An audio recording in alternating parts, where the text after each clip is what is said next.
Found the fireflies. Was that everything you hoped for?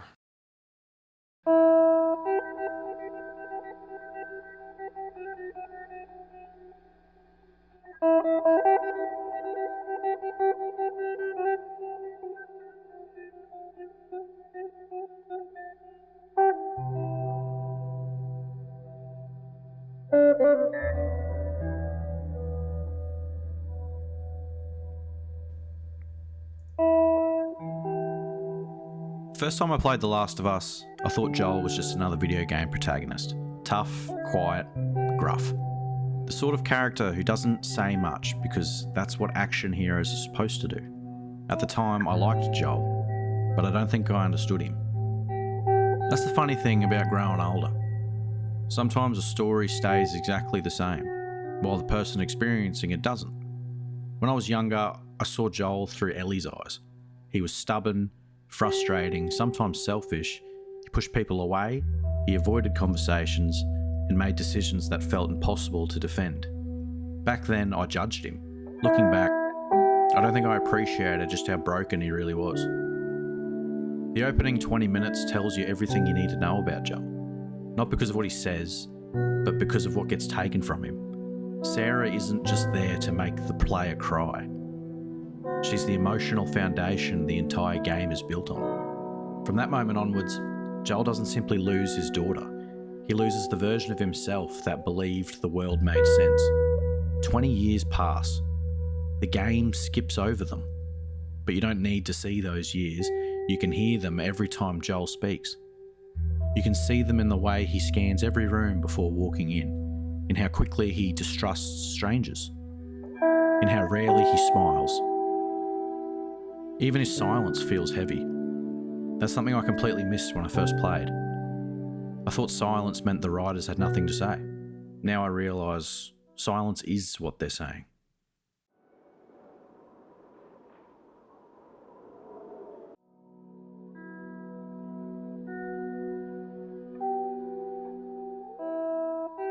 Joel isn't emotionally unavailable because he's written that way. He's emotionally unavailable because opening himself up got the most important person in his life taken away. So he builds walls. Walls around other people, around himself, even Tess. Someone who clearly understands him better than anyone else.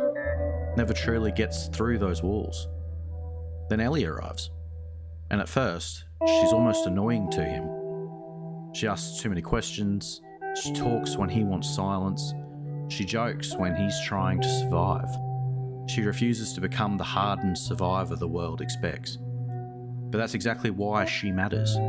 Ellie isn't trying to fix Joel. She simply refuses to let the world take away her curiosity. Little by little, without either of them noticing, Joel starts responding. Not through speeches, through tiny moments. A sarcastic reply, a reluctant smile. Asking if she's okay after a big fight. Waiting for her to catch up instead of walking ahead. None of these moments are dramatic. In fact, they're so small that they're easy to miss. But that's exactly how trust works. It doesn't all arrive at once. It grows quietly. And that's what makes Joel feel so real. He isn't transformed by one life-changing conversation. He changes because hundreds of tiny moments that slowly remind him what it feels like to care about someone again. I don't think I appreciated that when I was younger. I wanted character development to be obvious. Big speeches, big emotional moments, big revelations. Instead, The Last of Us trusted me to notice the spaces between them. And maybe that's why Joel feels different every time I replay the game. Not because he's changed, but because every few years I understand him a little more.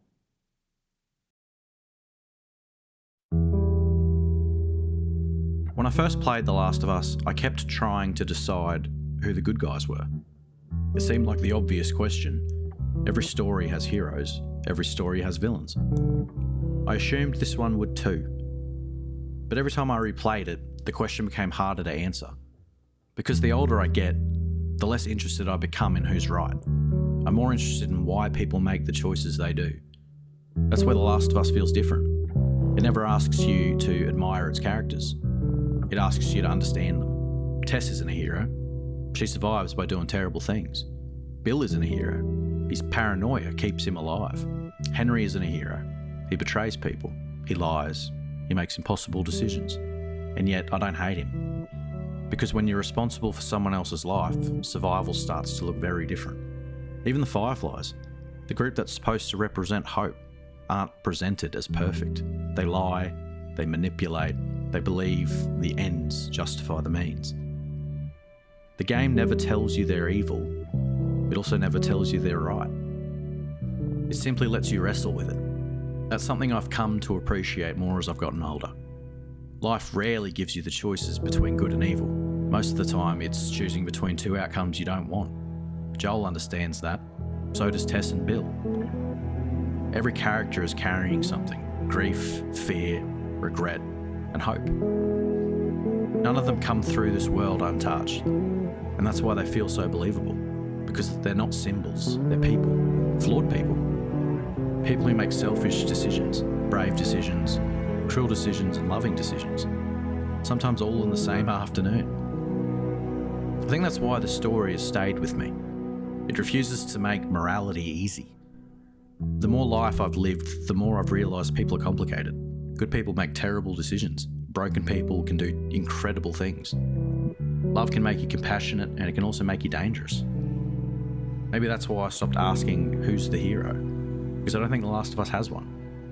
It has fathers trying to survive, daughters trying to grow up, friends trying to hold on, strangers trying to make it to tomorrow. And somewhere inside all of that, it asks a much more uncomfortable question. What would you do? Not what you'd like to believe or what sounds noble. What would you actually do? If the person you loved most in this world was standing on the other side of an impossible choice. I used to think I knew the answer, but now I'm not too sure.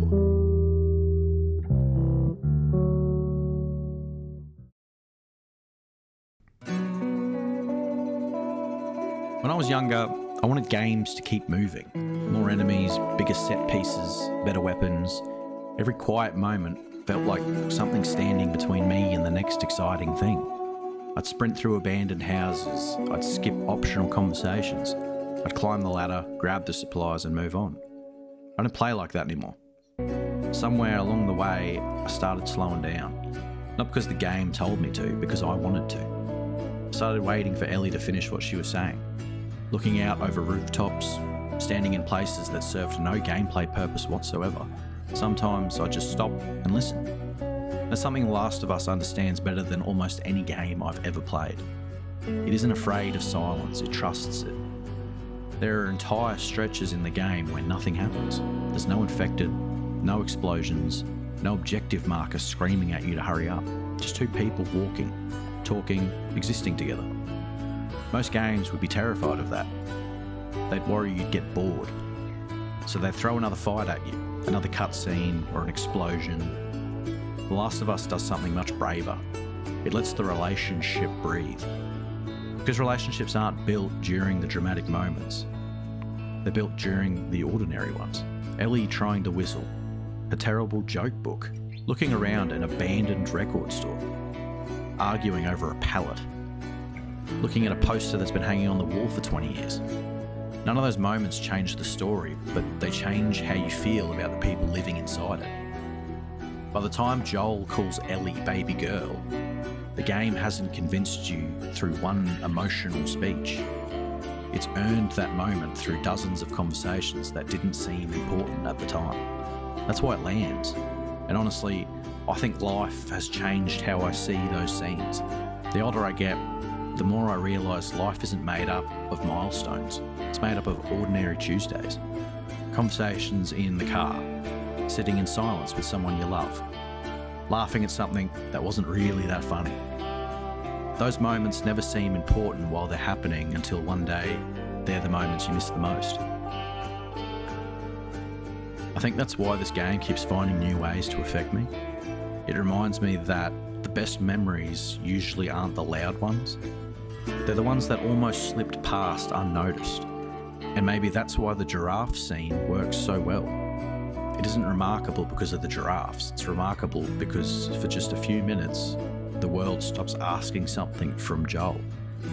There's no one to fight, no one to save, No impossible decision waiting around the corner. Just a father and a daughter sharing a quiet moment neither of them expected. It's easy to call it one of the greatest scenes in gaming, but I think that's underselling it. Because the giraffes aren't the point. The point is permission. Permission to stop, to breathe, permission to remember what they're fighting for. And maybe that's why I keep coming back. Not for the infected or the combat, not even for the story. I come back because The Last of Us understands something I didn't when I was younger. Sometimes, the most important moments in life are the ones where nothing happens at all.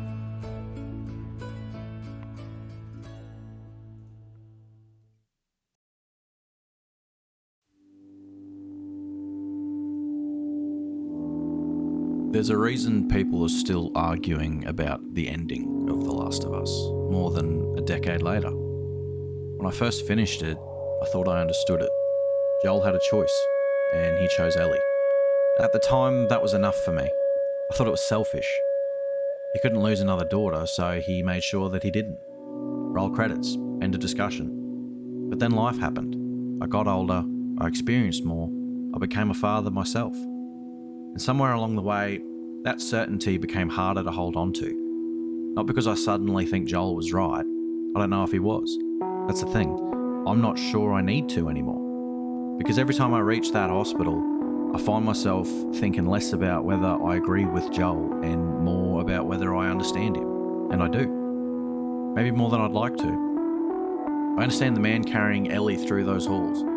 I understand why losing her feels impossible. And I understand that somewhere beneath all of it, he's still the same father we met at the beginning of the game, carrying his daughter in his arms, desperately trying to get her somewhere safe, except this time, he gets to keep running.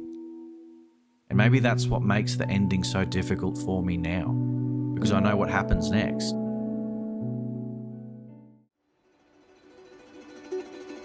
Swear to me that everything that you've said about the Fireflies is true.